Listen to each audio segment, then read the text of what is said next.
Hello friends.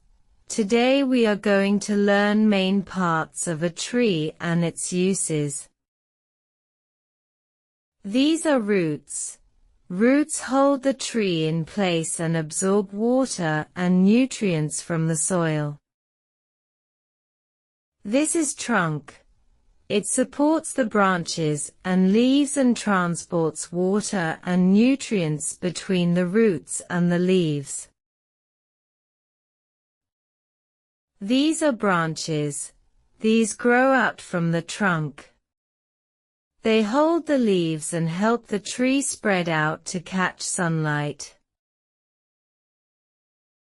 These are leaves, the green parts that grow on the branches. Leaves are like little factories that make food for the tree using sunlight, air, and water. These are flowers.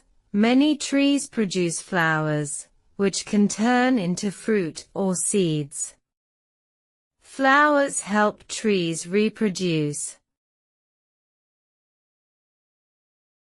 These are fruit seeds. Some trees produce fruit that contains seeds.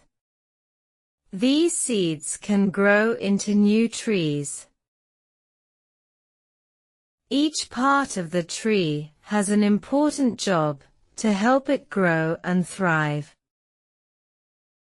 Thanks for watching. Please subscribe the channel. Have a nice day. Bye.